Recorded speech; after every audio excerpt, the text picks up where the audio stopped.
6:05, morning to you, watching and listening to Breakfast with Stephen and Ellie. Let's have a look at today's front pages, which are dominated by one story. The Times says Truss fights for survival as Jeremy Hunt replaces Kwarteng as Chancellor. The Guardian goes with a day of chaos as there is another major U-turn. The Mail asks how much more can she and the rest of us take as the Tory chaos continues. The Sun pays tribute to Robbie Coltrane, perhaps best known to the younger generation at least, for playing Hagrid in Harry Potter. He's died at the relatively young age of 72. Yeah, very sad news, isn't it? Well, time to go through the papers now with Kevin Schofield, who's political editor of HuffPost UK, and the author and broadcaster Nikki Hodgson. Good morning to you both. Morning. Kevin, let's start with you, shall we? And this is Tory MPs tell Truss it's over. In the eye. Yeah, I think it's now a question of when rather than if Liz Truss goes, and how quickly Conservative MPs can bring that about.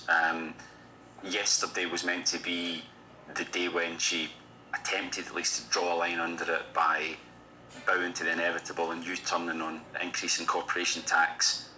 I mean, the biggest shock was obviously sacking Kwasi Kwarteng, her very close political ally. The two of them wrote the mini budget together. I was going to say, I mean, part of that doesn't even sit. I can see politically why she had to do it, right? Yeah. But it doesn't sit very well because we all know that she was as much a part of that as he was. Well, yeah, and I think that's probably why he felt safe in his job, because basically sacking him for the mini budget is essentially sacking herself, because she signed off and she helped write it. So that was why the day before, Kwasi Kwarteng confidently said on the TV, I'm going 100%, absolutely, I'm not going anywhere. So, you feel a little bit sorry for him. Actually, within a day, he was gone. So yeah, if, as I say, her intention yesterday was to draw a line under it and put it all behind her and move on, I just don't think that's what. If anything, it made the situation worse. We talked earlier about the press conference not going very well for her, and now you're struggling to find a Conservative MP who will actually stick up for her. Last night I noticed the Cabinet had obviously been given the order to tweet supportively. They were all given a GIF to tweet, basically saying we're all behind it. And some of it was very lukewarm. Simon Clark just said, I support the Prime Minister. Tom Tugendhat didn't even tweet anything, he just tweeted the image. I think Kevin Badner didn't even tweet that. I mean, but why do they think in this day and age that everyone being given an image to tweet is we're not all just gonna see through that? No, I agree. Again, it makes it look phony, doesn't it? Yeah, it's much more efficient to say to them, go online and say something authentic that you think about what's going on. Yeah. Positive, like with a positive slant on it, and just go and say different things. It's kind of very corporate as well, isn't it? When a business tweets out a load of messages from its employees, it's just a very, very weird tactic. Yeah. And what they've got to be doing now is building trust. Everything has got to be about trust, and that doesn't fight it. No, it doesn't. And they always tweet them at the same time. They're obviously sent it. Yeah. And then instead of saying, don't all tweet it at once, and then you look at your Twitter timeline and it's the boom, but you think, well, that's not heartfelt, because they're all just obviously been told to do it. So, there's all sorts of problems. I think their communications operation is really bad. That hasn't helped, but in essence, it's more to do with the woman at the top. And it just doesn't have that empathy, I don't think, that it's going to win people round. That's what many people were saying yesterday, weren't they? I mean, you were saying that there were 4 questions yesterday and the same answer kept coming out, and it was that same... like a robot. You see that about the May bot. Remember when Theresa May was Prime Minister? She makes Theresa May sound... Theresa May sounds warm. Yes, I like Theresa, but... I saw a tweet that said this morning was saying that Liz Truss makes Theresa May look like Barack Obama. So it's not good, is it? I mean, Kwarteng, there's reports in the Times this morning that saying that he thinks sacking him will only buy Truss a matter of weeks. Yeah. I mean, what are we saying? Weeks? Will she get to the 31st of October in this next? Well, I don't know. I think we've almost changed our opinions this morning, haven't we, Kevin? The timeline seems to have sped up, and watching Nigel Nelson there say, could it by the end of the week, just seems absolute madness. But I think the problem is she is ostracising so many people that could be helping her right now. Kwasi is a long-time friend and ally, So if she's kind of doing that to him, what's she going to do to anyone else? Yeah, and that's it. He's got no loyalty to it. And No. that story that you mentioned in the Times, that's obviously incredibly well sourced, i.e. it's come from him or somebody very close to him, and he'll have authorised it. So, yeah. Oh, well, what story is that? So we've not come to that one yet, but just the one that Ellie mentioned there about the Just me quasi-Kwarteng going off saying... script. No. Quasi-Kwarteng saying that she's only got a few weeks left, Yeah. which is, I think, true. But I mean, I spoke to one MP a couple of days ago who said if you'd asked me 2 weeks ago, I'd have given her till Easter. He said if you'd asked me last week, I'd have given her till Christmas. He says now I'd give her to the end of the month. So that just shows you how moving things so are just It spinning is out of moving control. fast. Every day it's a new challenge, as I was saying. What's happening with the Deputy Prime Minister, Nikki Therese Coffey? Gosh. Yeah, so Therese Coffey has suggested that pharmacists should be allowed to prescribe antibiotics. Right. And this is seen by medical professionals as pretty chaotic, because we know that resistance to antibiotics is a major problem for the health service and for people in general. That, you know, they're really meant to be a last port of call for someone maybe who's got some kind of illness that they're just struggling on with. And she's actually ignoring the advice of some very eminent professionals, such as Chris Whitty, who had to tell her that this is a real problem to the healthcare system in the UK. But it doesn't indicate that more would be prescribed. It just means you can get them from somewhere else, Well, which yes. is easier to get to. Well, but the idea is if you thought it was easier as a patient, wouldn't you be more readily inclined to go ask them? Do you see what I mean? Like, they might get more requests, so therefore it might go up just by... It is frustrating though. I mean, if it's a 2 or 3 week wait to see your GP, which it certainly is in my area, I mean, sometimes it is so frustrating when you know you just need a set of antibiotics. I mean, you don't take them for fun, but you go to the chemist and it could be sorted in an afternoon. I think that's a better use of GP's time, is it not? Well, it is, but I think, you know, it's not solving the underlying problem, which is that you can't get an appointment, and people are still not back in surgeries with face-to-face appointments when they really need to physically see a GP. So, you know, it feels like it's a bit sticking plaster as a solution, and she is just ignoring loads of evidence from eminent scientists. That's Also, she might not be health secretary for much longer. Well, either, you know not. what I mean? If Liz Truss goes, then so does Therese Coffey. So. Yeah. Well, unless she becomes Prime Minister. Well, you never know. you never know. You never know.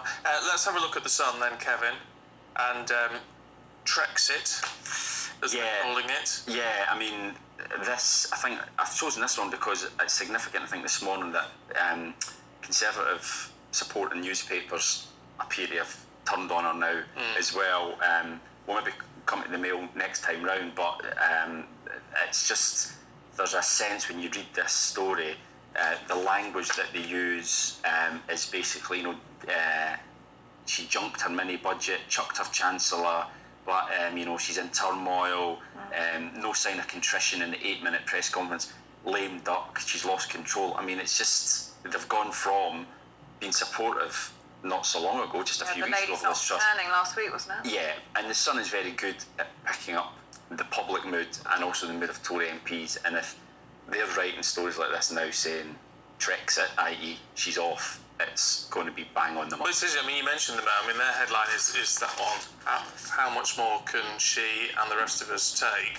The day after the mini-budget, their headline was, at last, a proper Tory budget. Well, that's the thing. It's made them look stupid, hasn't it? You know, they absolutely bought into the mini-budget. They thought it was fantastic, so they put that on the front page, went all guns blazing for it, and now it's all falling about their ears, so they're looking for someone to blame, because no newspapers, no editors like to look foolish, and they've been made to look foolish by the Prime Minister. So, you know, and as I say, once they turn on her, there's no coming back from it. Is the writing on the wall then if the press is...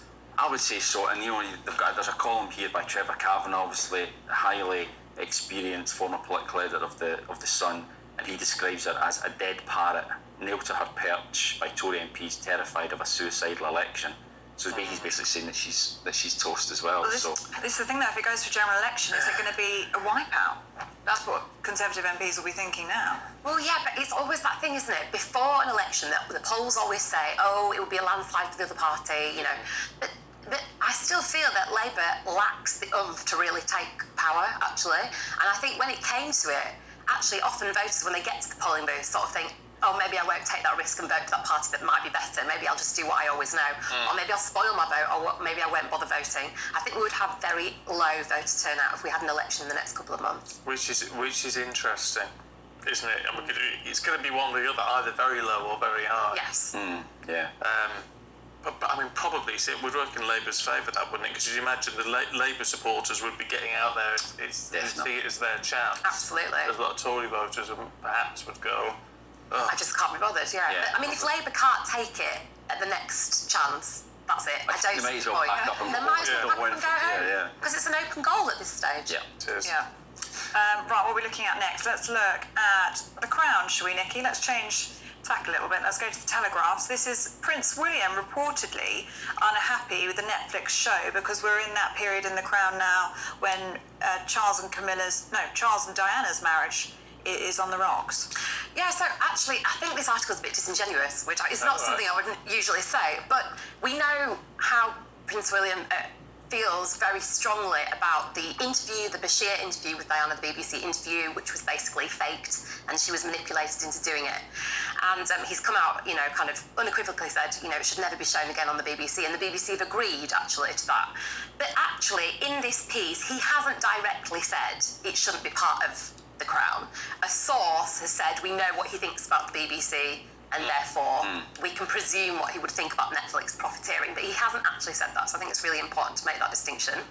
But I think it does raise the ethical issue of how do you portray something that at the time was, itself a lie? It'd be interesting, because if Netflix have done it in a way that is such, they kind of portray the interview and then they show the backstage of it with the things that weren't ethical about it. Reportedly, that is what they're going to do. Which would make sense then, wouldn't it? Because that would actually make it even more tragic. What happens? She's basically manipulated. That's the truth. She was manipulated into it.